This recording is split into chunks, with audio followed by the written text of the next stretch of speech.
오늘은 요나서 4장 10절과 11절 말씀을 살펴보겠습니다. 오늘 지난 10주 동안 말씀드렸던 요나서의 마지막 내용 시간이 되겠습니다. 요나서 4장 10절 11절을 제가 읽겠습니다.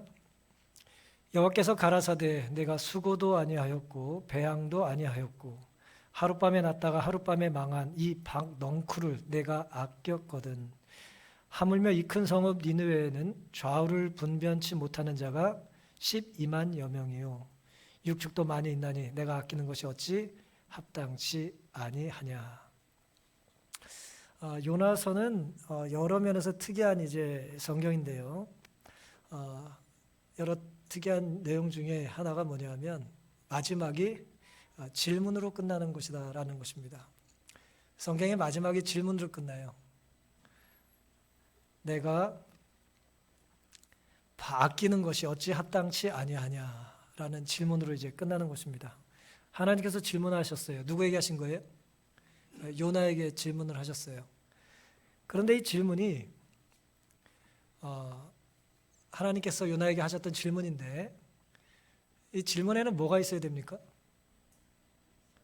반응이 있어야죠. 그렇죠? 근데 반응이 기록이 돼 있어요? 안 돼 있어요?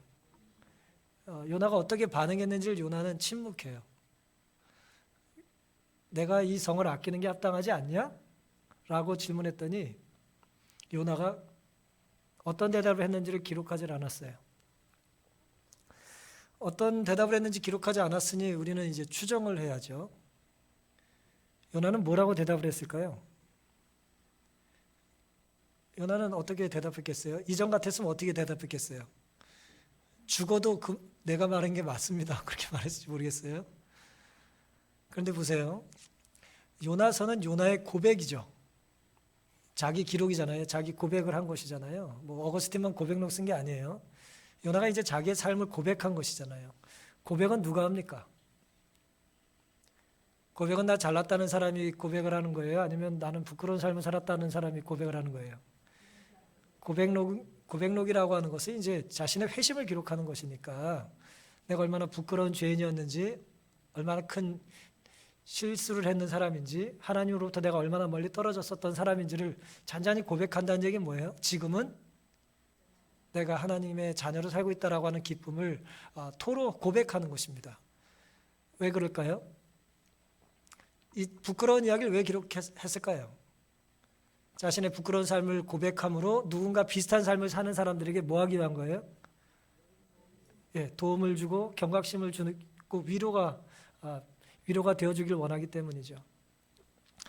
어쩌면 그런 면에서 자신의 부끄러운 삶을 숨기지 않았다는 것을 통해서 요나의 답이 어땠는지를 우리는 뭐 할 수 있어요? 추정할 수가 있는 것입니다. 그런데 하나님께서는 요나에게만 질문하시는 것이 아니죠. 오늘 우리에게도 질문하실까요? 오늘 우리에게도 질문하세요.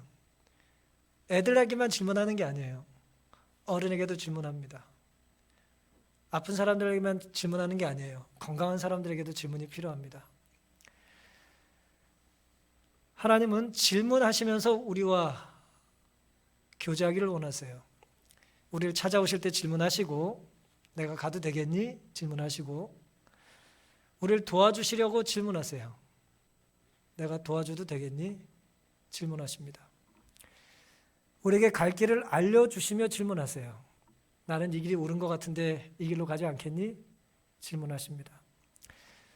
우리를 바르게 살게 하시기 위해서 또 질문하세요. 질문하시는 하나님께 우리는 어떤 대답을 하며 살아야 될까요? 오늘은 나를 아끼시는 하나님의 은혜는 합당한가? 라는 제목으로 함께 은혜를 나누겠습니다. 하나님은 오늘 누구를 아껴요? 나를 아껴요. 나를 아끼시는데 하나님이 나를 아끼신다라고 하는 것이 도대체 맞냐 이거예요. 그럴 가치가 있냐 이거예요. 그게 옳은 일이냐라는 것입니다. 우리가 지난 여러 날 요나서를 살펴봤기 때문에 요나가 어떤 삶을 살았는지는 제가 더 설명을 드리지는 않겠습니다만은 요나서 4장 10절에 보시면 하나님께서 이제 요나에 이렇게 말씀을 하세요. 여호와께서 가라사대 네가 수고도 안 했다 그랬어요. 그리고 뭐도 안 했어요? 배양도 안 했어요. 다시 말하면 네가 뿌린 씨앗을 네가 키운 게 아니지 않냐, 박넝쿨을. 근데 박넝쿨 하나 시들었다고 막 짜증내고 화내니까 하나님께서 하신 말씀이에요. 하룻밤 놨다가 하루 너에게 그늘막이 됐었고 이제 하루 사이에 벌레가 먹었다고 네가 그렇게 나한테 불평을 하는데 이 박넝쿨을 네가 아끼지 않았냐라는 거예요. 요나가 박넝쿨을 아꼈어요, 안 아꼈어요? 굉장히 아꼈잖아요. 귀하게 여겼잖아요. 자기 것도 아닌데 귀하게 여겼잖아요. 내 것이 아닌데, 내가 심은 게 아니고 내가 주인이 아닌데 누리고 살았잖아요. 그렇죠? 그리고 그것이 사라지자 불평했잖아요. 이건 무슨 의미가 있냐 하면은 하나님은 요나를 아신다는 거예요, 모르신다는 거예요? 요나를 아신다는 거예요. 잘 아셔요? 조금 아세요? 전부 아세요. 다 아십니다. 우린 이렇게 말해요. 네가 아는 게 다가 아니야. 그렇게 말하죠. 그렇죠? 또 뭔가가 있다는 거예요. 하나님은 그런데 우리에게 하나님은 아무것도 숨길 것이 없어요. 하나님께로부터 우리가 숨길 수 있는 건 아무것도 없습니다. 왜요? 전부 다 아시기 때문에 그래요. 우리가 아이들을 키우다 보면 아이들을 야단쳐야 될 때가 있고 야단치는 아이에게 용서를 해줘야 될 때가 있습니다. 아이에게 사실대로 말하라 그래요. 그럼 사실대로 말한 만큼 용서를 받죠. 맞습니까? 근데 벌 받을 게 무서워서 사실대로 말하지 않으면 용서를 경험할 수 있어요, 없어요? 용서를 경험하지 못해요. 아이의 마음에 어떤 두려움이 있습니까? 내가 사실대로 말했다가는 용서가 아니라 매를 맞겠구나. 두려운 거예요. 우리가 하나님을 안다고 할 때 내 입장에서 잘못할 때가 참 많은 거예요. 하나님은 우리의 모든 것을 아시기 때문에 우리가 하나님 앞에 할 수 있는 최선의 모습은 뭐냐면 정직한 것입니다. 솔직한 거예요. 하나님은 요나의 과거를 아세요. 그렇죠? 이 땅에 요나를 보내신 분이 누굽니까? 하나님이시잖아요. 그리고 요나를 부르신 분이 누구예요? 하나님이에요. 이 땅에 보내시고 키우시고 다시 부르시고 다시 또 보내셔요. 요나가 어떤 일을 할지 하나님 아십니다. 전부를 아세요. 그가 성공했을 때도 실패했을 때도 순종했을 때도 불순종했을 때도 그가 기뻐 즐거워할 때도 슬퍼 눈물을 흘릴 때도 하나님은 다 아십니다. 요나가 자신을 아는 것보다 하나님이 요나를 더 잘 아실까요? 그런 일이 가능합니까? 나보다 나를 더 잘 아는 사람이 있을 수 있습니까? 얼마든지 있죠. 여러분의 건강 상태를 여러분보다 여러분의 의사는 더 잘 알아요. 그런 일은 많습니다. 제가 지금은 뭐든지 다 잘 먹는데요. 어렸을 때는 입맛이 좀 까다로웠어요. 그래서 음식을 잘 먹진 않았어요. 그래서 아침 먹고 나가면 저녁 때 집에 들어오고 그랬어요. 배가 안 고프니까 집에 안 돌아요. 이제 제가 아주 말랐었거든요. 근데 이제 저희 어머님이 아들 한 놈 이게 사람을 만들어야 되니까 밥을 자꾸 먹여주셨단 말이에요. 어렸을 때. 그래서 제가 입맛이 없고 배가 고프지 않으니까 밥을 잘 안 먹었어요. 그러니까 어머니가 반찬이 물론 많지는 않았어요. 밥을 주시면서 뭐라 그래요? 한 입만 먹으래, 한 입만. 그 누구 위해서 먹는 겁니까? 나 위해서 먹는 건데 그게 한 입 먹기가 싫어요. 안 먹겠다고 나 배 안 고프다 그러면 한 입만 먹으래 제발. 그럼 또 제가 또 인심 쓰듯이 한 입을 먹어줘요. 그러거나 우리 어머니가 조금 이따 뭐라 그래요? 한 입만 먹으면 뭐 없대? 그 도대체 어디서 나온 말인지 모르겠는데 하여튼간 이상한 말로 저를 또 이제 헷갈리게 하세요. 너랑 나랑 정이 있어야 된다 그러면서 그것도 한 입을 더 먹어요. 그러다 보면 뭐예요? 다 먹어요. 그렇게 먹고 제가 살았어요. 밥을 안 먹어도 된다고 저는 생각하는 거예요. 배가 고프지 않으니까. 근데 어머니는 어때요? 밥을 얘가 먹어야 산다는 걸 아시는 거예요. 그래서 먹이기 위해서 계속 뭐예요? 설득하시는 거예요. 제가 밥 먹을 자격이 있습니까? 제가 쌀을 샀어요. 일을 했어요. 무슨 반찬을 사왔어요. 한 게 아무것도 없어요. 그래서 내 자식이니까 먹이시는 거죠. 어머니가 주시니까 또 뭐예요? 또 그 말 듣고 한 입만 먹으면 되는 줄 알고 먹고 또 하나만 더 먹으면 되는 줄 알고 먹고 그리고 이제 제가 오늘날까지 산 겁니다. 나를 낳았기 때문에 부모님은 자녀를 사랑하고 또 자녀를 포기할 수가 없어요. 하나님께서도 마찬가지입니다. 그런 부모의 사랑이 사실은 누구의 사랑이에요? 죄인을 향한 하나님의 사랑을 보여주는 것입니다. 하나님 우리를 창조하셨고 우리 이 땅에 보내시고 우리를 때로 이 죄악 가득한 세상에서 부르시고 또 그들에게 말씀을 전하라고 보내시는 일을 하시기 때문에 우리를 우리보다 더 잘 아시는 분이에요. 시편은 수도 없이 하나님 우리를 얼마나 잘 아시는지를 설명했습니다. 시편 103편 14절에 하나님 우리의 체질을 아신다 그랬어요. 우리가 진토임을 하나님이 기억하신다 그랬어요. 우리가 어떤 진료에서 나왔는지를 아시는 겁니다. 하나님 우리의 앉고 일어섬을 아시고 멀리서도 우리의 생각을 통촉하신다 그랬어요. 시편 139편 2절입니다. 하나님은 내 마음과 뜻을 아시고 139편 23절 어두운 데 있는 것도 아세요. 다니엘서 2장 22절 말씀입니다. 우리가 얼마나 어두운 중에 헤매고 사는지 하나님 다 아세요. 지금 다 이렇게 옷 잘 입고 와가지고 지금 앉아 계시지만 지난주 여러분과 제가 어떤 삶을 살았는지 무엇 때문에 가슴 아파했고 무엇 때문에 힘들어했고 무엇이 두려웠는지를 하나님이 아실까요? 다 아십니다. 사람은 알면 뭐라 그래요? 너 힘들면 됐다, 너 좋은 대로 해라 하지만 하나님은 다 아시면서 뭐 하세요? 오라고 하세요. 다 아시는 분이 우리를 부르십니다. 다 아시면서 우리를 보내세요. 우리의 처지만 아시는 것이 아니죠. 우리의 문제를 뭐 하실 수 있어요? 해결해 주실 수 있기 때문입니다. 만약 나의 원수가 나의 약점을 안다면 원수는 그걸 어떻게 할까요? 공격하겠죠. 그렇죠? 날 넘어뜨리기 위하여 약점을 사용하겠죠.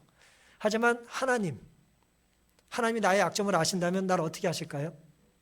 날 지켜주시고 보호해주시고 내 편이 되어주시겠죠. 돌이 날라오면 그 약한 부분을 집중적으로 막아주시겠죠. 왜? 하나님은 우리를 아시기 때문에 그렇습니다.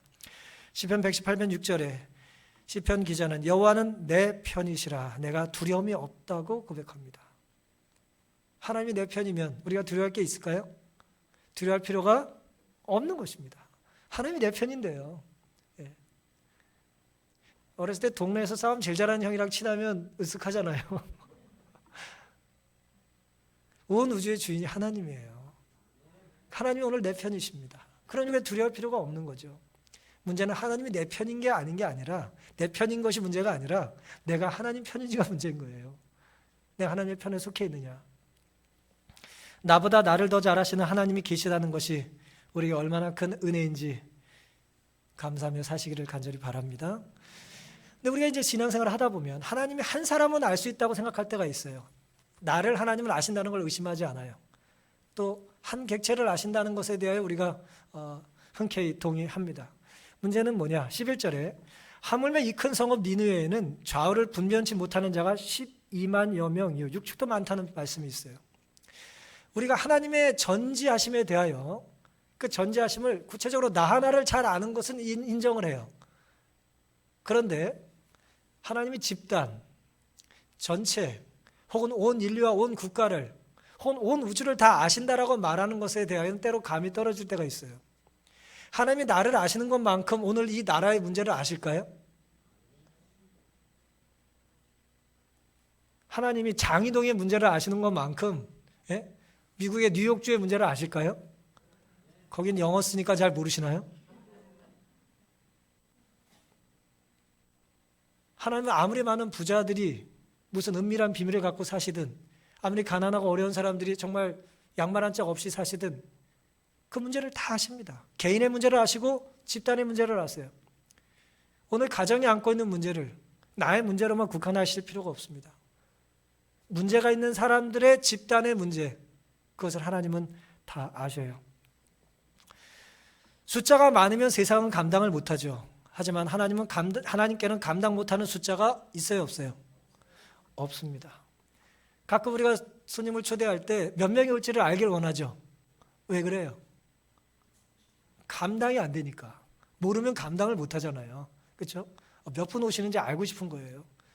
접시도 준비하고 수저도 준비하고 재료도 준비해 놓고요. 그리고 또 경험 많으신 분들은 뭐예요? 그걸 또 한 몇 명 정도 혹은 뭐 10명, 20명 정도는 더 와도 될 만큼의 넉넉하게 준비를 하지 않습니까? 그런데 하나님은 어떤 분이에요? 사람이 많이 온다 그래서 네가 있을 자리가 없다라고 말씀하시는 분이 아닙니다. 천국은 선착순으로 갈 필요가 없어요. 몇 등 안에 들어야 되는 것이 아니에요. 오늘 우리가 하나님과의 관계가 올바르다면 문제가 될 것이 없습니다. 이사야 45장 4절에는 내가 나의 종 야곱 나의 택한 이스라엘을 위하여 너를 지명하여 불렀나니 너는 나를 알지 못하였을지라도 나는 네게 칭호를 주었노라. 제가 아주 좋아하는 성경절입니다. 하나님은 오늘 우리를 아시는데 나는 하나님을 뭐 해야 돼요? 나는 하나님을 잘 몰라도 누가 나를 아세요? 하나님이 나를 아신대요. 그 중요합니까? 내가 병원을 갔어요. 아파서 병원을 갔어요. 이 의사가 얼마나 용한지 아닌지도 모르고 그냥 갔어. 근데 사실 그 의사는 가장 실력 있는 의사예요. 내가 그 의사를 몰라도 그 의사가 내 몸 상태를 아는 게 중요하죠? 맞습니다. 내가 때로 하나님을 몰라요. 오해해요. 착각해요. 하지만 하나님은 나의 전부를 아세요. 얼마만큼 아신다고요? 어떻게 아신대요? 너를 지명하여 불러서 아신다는 거예요. 지명한다는 건 뭐예요? 이름을 부른다는 얘기예요. 이름을 부른다는 얘기예요. 하나님 오늘 우리 이름을 아십니까? 이름으로 아신다니까요. 직책으로 아는 게 아니에요.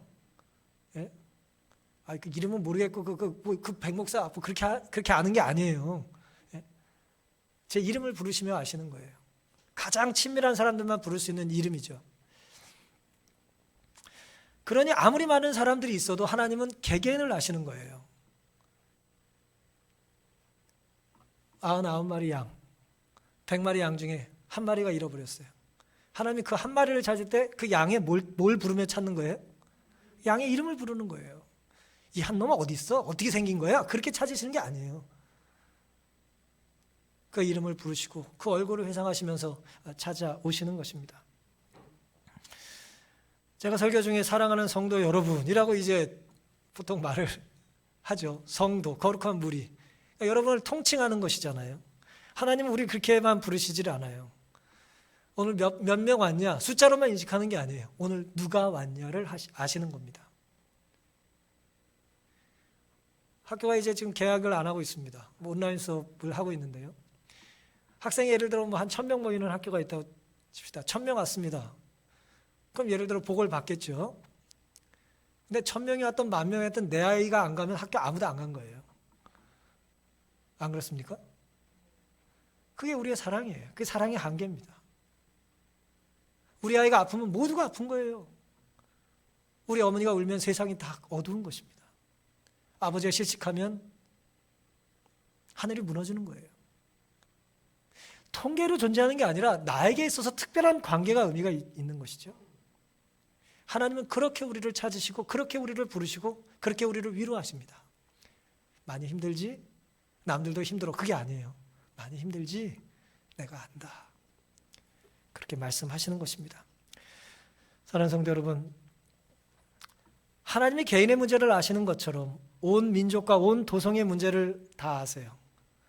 니느웨 성이 아무리 커도 그 성에 아무리 사람이 많이 살아도 하나님은 다 아신다는 것을 믿으십니까? 공동체의 필요가 무엇인지, 동시대 우리들의 삶의 문제가 무엇인지를 하나님은 아세요.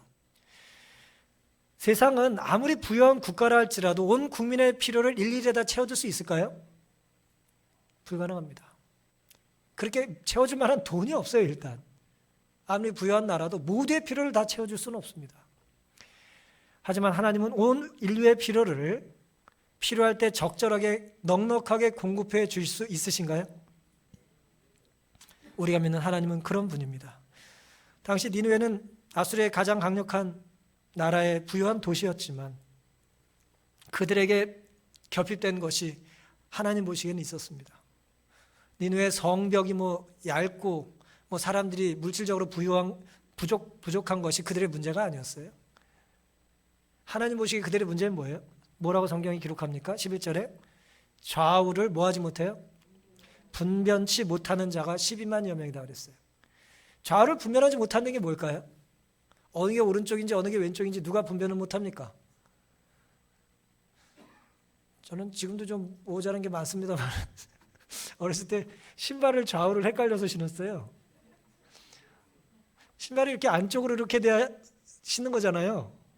저는 이게 거꾸로 신는 건 줄 알았어요. 아주 거꾸로 신으면 뭐 자꾸 야단을 치더라고요. 좌우를 분별을 못하는 거죠. 그래서 이 내용을 신학자들이 두 가지로 해석을 해요. 하나는 아이들 숫자일 거다라는 거예요. 니느웨 성에 아이들이 이렇게 많다. 아니면 영적으로 해석합니다.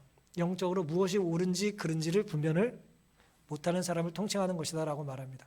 아이로 보든 어른으로 보든 어쨌든 니느웨 숫자가 사람이 많아요, 적어요? 무척 많다는 거예요. 무척 많다는 거예요. 그 많은 숫자를 하나님 다 뭐 하신다는 거예요? 알고 계시다는 거예요. 그들의 문제를 하나님이 다 아신다는 거예요.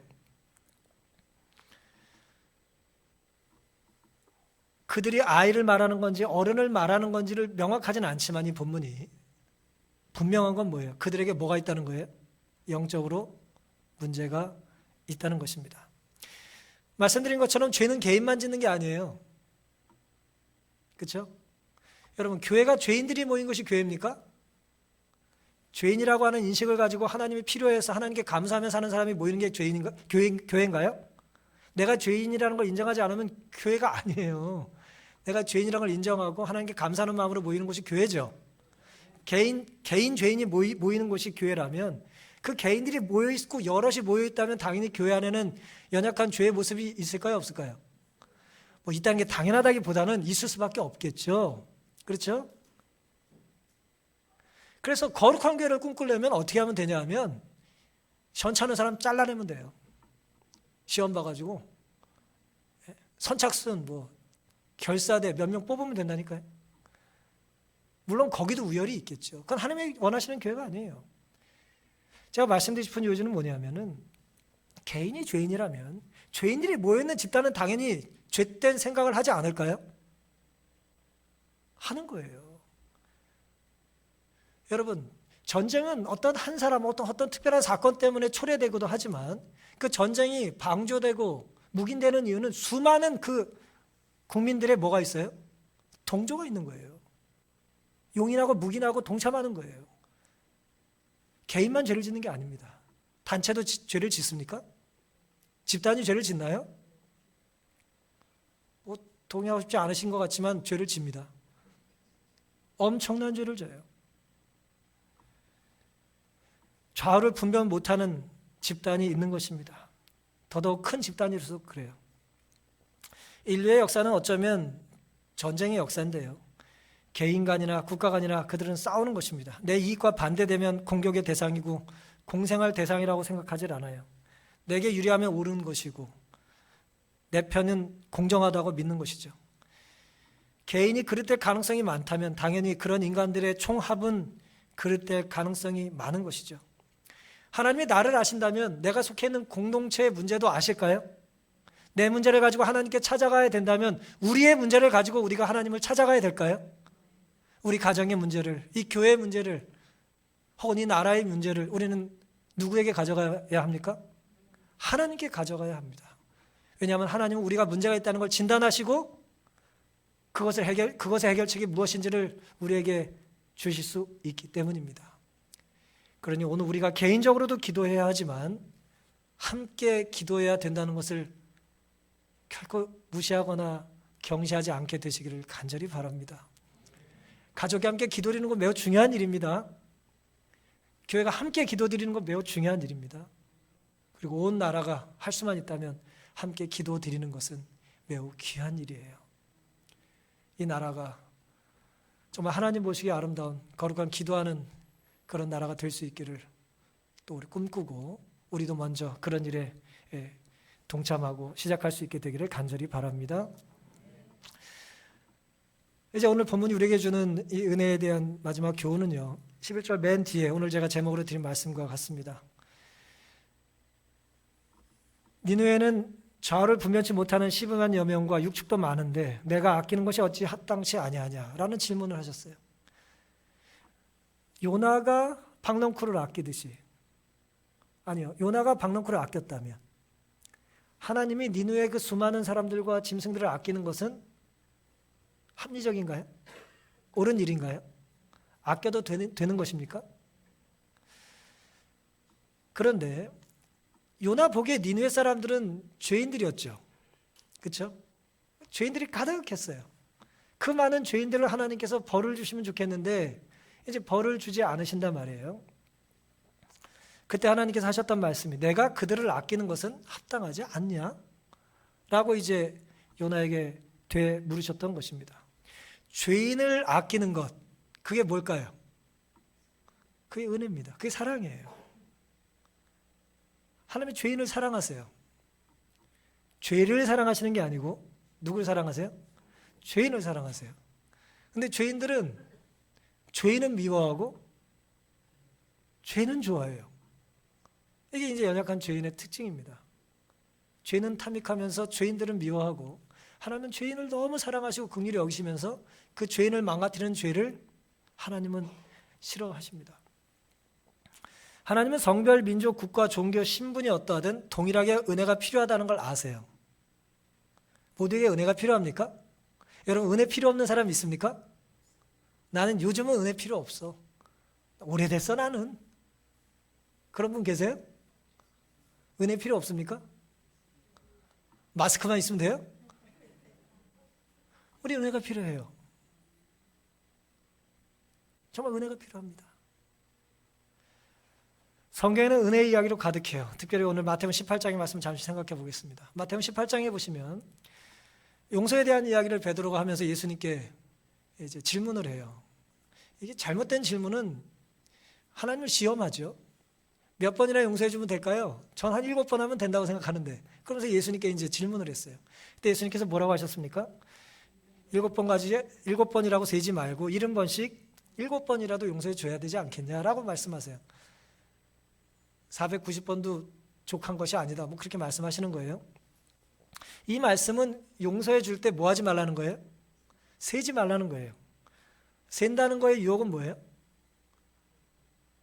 센다는 거의 의미는 어떤 유혹이 있는 거예요? 이제 언제가 되면 용서를 안 해도 될지를 자꾸 기다리는 거잖아요. 용서해 주는 이유가 뭐예요? 용서해 주지 않기 위해서잖아요. 뭐 어려운 말 아닙니다. 용서를 하는데 용서하려고 용서하는 게 아니라 용서해 주지 않으려고 자꾸 세고 있다니까요. 한 번만 걸려봐 너. 한 번이면 넌 끝이야. 계속 세는 거예요. 근데 그건 용서의 정신이 아니라 이거예요. 그러면서 예수님께서 하셨던 말씀이 뭡니까? 어떤 임금에게 종이 있었는데 그 종이 임금에게 뭔 잘못을 했는지 모르겠는데 엄청난 빚을 졌어요. 성경은 1만 달란트를 빚졌다고 그랬어요. 뭘 하다 이렇게 사고를 쳤는지 모르겠는데 1만 달란트라는 건 얼마나 많은 양이냐 하면 주석에 의하면 1만 명의 노동자를 18년 동안 부려먹을 수 있는 양이래요. 상상이 가세요? 상상이 안 가죠? 아마 장이동에 모두 재개발을 한 10번을 할 수 있을 거야. 엄청난 이제 돈인 거예요. 근데 이 사람이 그 큰 빚을 져놓고는 갚을 수가 있어요, 없어요? 갚을 길이 없으니까 임금에게 뭐라 그래요? 저 좀 참아주세요. 그렇게 부탁해요. 내가 갚겠다고. 아이 1000년을 참아주든 10,000년을 참아주든 갚을 수가 없는 양이에요. 그 주인이 그를 보니까 불쌍해요, 안 불쌍해요? 능력도 안 되는 게 뭐 해보겠다 그러니까 불쌍하잖아요. 그러니까 불쌍히 여겨 그를 놓아주며 빚을 탕감해줬다 그랬어요. 이게 뭐예요? 이게 은혜예요. 내가 할 수 없는 것을 대신해 주는 게 은혜입니다. 근데 놀랍게도 이 탕감받은 종이 너무나 아이러니하게도 임금에게 탕감받고 나가다가 누굴 만나요? 자기한테 빚을 진 사람 하나 만나는데 그 사람이 빚진 양이 얼마냐면 100데나리온이라 성경은 그렇게 말해요. 뭐 100데나리온도 적은 돈은 아니죠. 데나리온이 1당이니까 1당이 한 10만 원 정도 된다 그러면 1000만 원쯤 되는 거예요. 적은 돈은 아니에요. 어쨌든 예를 드시는 거죠. 그 사람을 보자마자 이 용서받은 탕감받은 임금의 종이 뭐라고 말해요? 그 친구의 목을 잡고 내 빚 갚아라고 이제 얘기합니다. 그랬더니 친구가 동일하게 말해요. 나를 참아주면 갚겠다 그래요. 이 사람은 정말 참아주면 갚을 수 있을까요? 예, 100일치니까 뭐 어쨌든 한 1년 고생하면 갚을 수 있을지 모르겠습니다. 엎드려 간구했어요. 나 좀 제발 좀 봐달라고. 내가 갚겠다고. 그랬더니 용서를 해요, 안 해요? 용서를 안 하고 거절하고 용서하기를 거절하고 옥에 가둬버렸어요. 민사로 엮어서 집어넣어버린 것 같아. 그때 그 모습을 본 임금의 종들이 너무 무한하잖아요. 얼마나 민망해요. 그래서 왕에게 가서 또 얘기를 하네. 그때 왕이 어떤 반응을 보입니까? 임금이 마태복음 18장 32절에는 악한 종이라 부르며 그를 나무랍니다. 내 이놈. 그리고 33절에 이렇게 말씀하세요. 내가 너를 불쌍히 여긴과 같이 너도 내 동관을 불쌍히 여김이 마땅치 아니하냐 그랬어요. 이게 은혜입니다. 내가 너를 불쌍히 여겨서 은혜를 베풀었듯이 너도 은혜를 뭐 하라는 거예요? 베풀어야 되는 게 마땅하지 않냐? 요나서의 표현대로 하면 합당한 게 아니냐라고 묻는 거예요. 주인이 노하여 그 빚을 다 갚도록 저를 옥졸들에게 붙이니라. 못 나와요 이제 이 사람.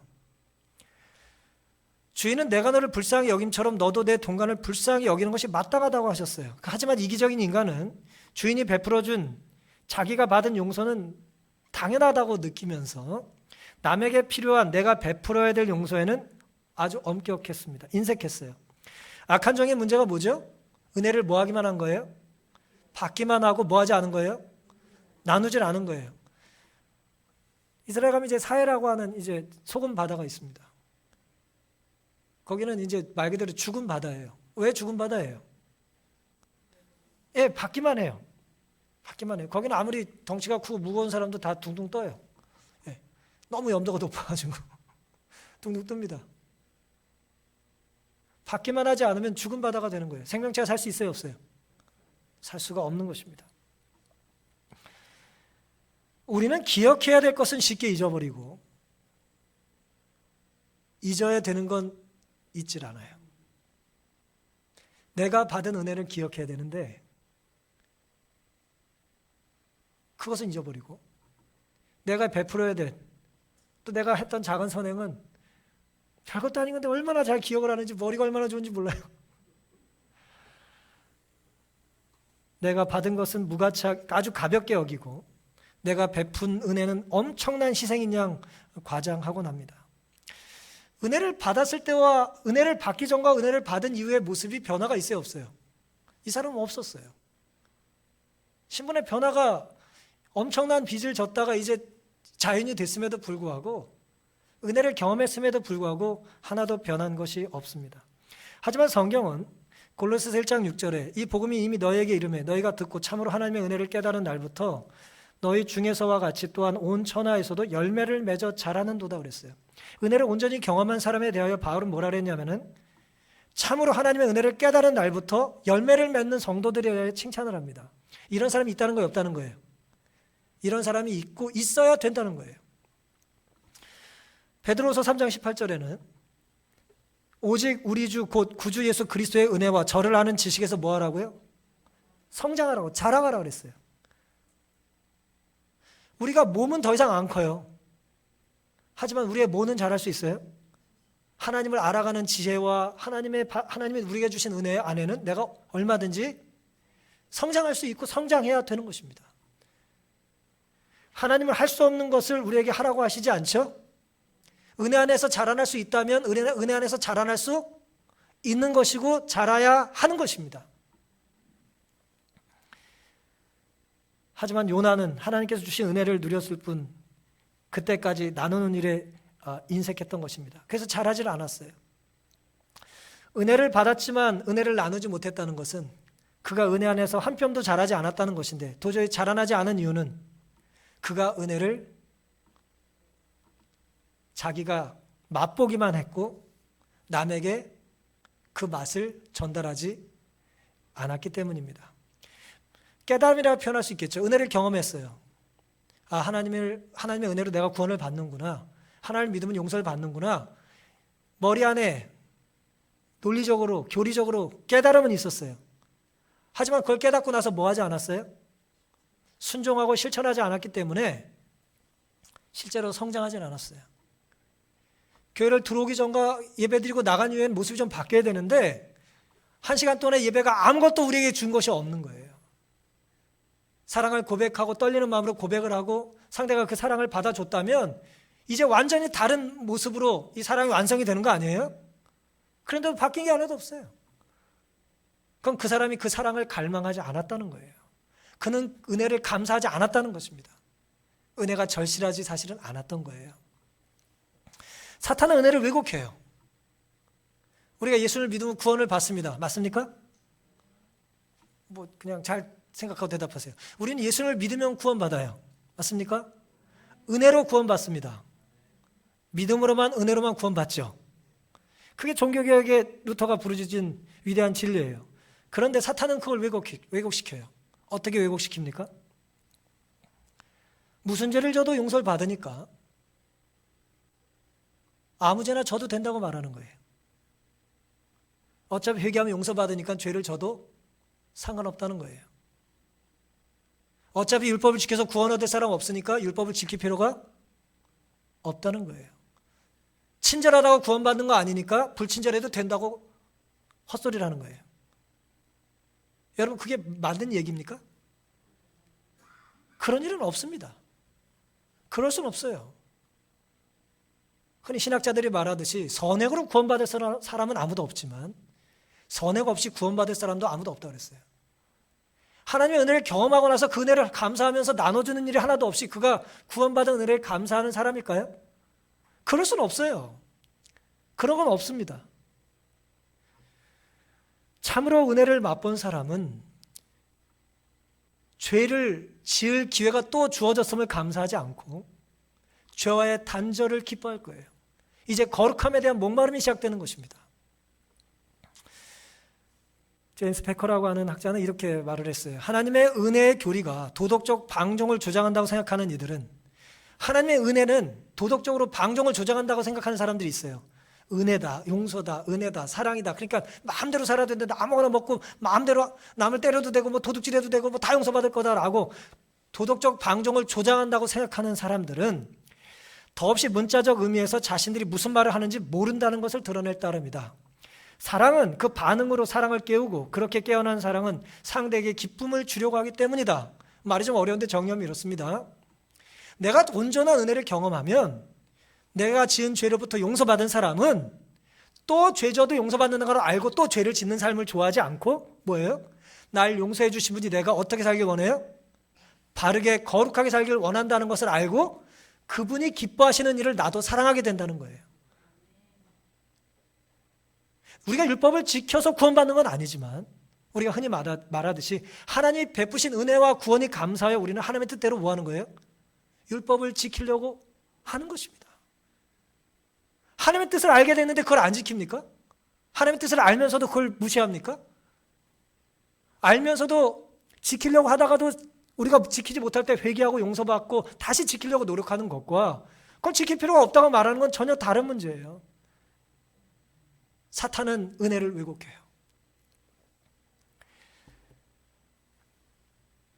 2차 대전이 벌어졌을 때에 독일에서 독일 사람들이 나쁜 일 많이 했잖아요. 히틀러를 우리가 비난하지만 히틀러만 나쁜 짓 한 게 아니에요. 아까 말씀드린 것처럼 시대 정신이라는 게 있어요. 2차 대전이 일어났을 때 다는 아니지만 수많은 독일의 국민들이, 특별히 독일의 루터 교인들이 이 은혜의 교리를 왜곡했어요. 그들은 이렇게 믿었습니다. 어차피 우리는 의로운 삶으로 구원받는 게 아니라 우리는 죄를 질 수밖에 없다 라고 말하면서 자기를 합리화했어요. 하나님의 은혜를 그래서 보네파라는 사람은 뭐라 그랬냐면 당시 독일 교회 문제를 싸구려 은혜로 전락시켰다고 말했어요. 하지만 하나님의 은혜는 싸구려가 아니에요. 구원은 공짜지만 우리가 하나님의 자녀로 거듭나 제자가 되기 위해서는 뭘 지불해야 돼요? 내 생명을 지불해야 된다 그랬어요. 왜 그럴까요? 우리를 하나님의 은혜로 구원해 주셨습니다. 그래서 우리를 위해서 뭘 지불하셨어요? 우리의 죄값으로? 예수님이 생명을 지불하셨어요. 우리의 값이 얼마짜리예요? 그러니까 예수의 생명값이죠. 비싸요, 안 비싸요? 굳이 말하면 값으로 셀 수 없을 만큼 귀한 존재들이에요. 그럼 예수님이 귀하게 구별하셨다면 우리의 삶도 어때야 돼요? 귀하게 구별해야죠. 싸구려처럼 막 살면 됩니까?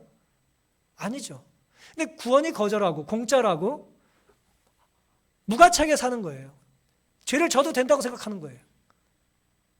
전쟁해도 된다고 생각하고 유대인들 죽여도 된다고 생각하고 자기를 합리화한 거예요. 뭐 없는 은혜를 강조한 거예요? 순종과 희생과 반응 없는 은혜를 강조한 것입니다. 그래서 보네파는 그거를 값싼 은혜, 싸구려 은혜라고 말했어요. 그건 구원이 없다고 그랬어요.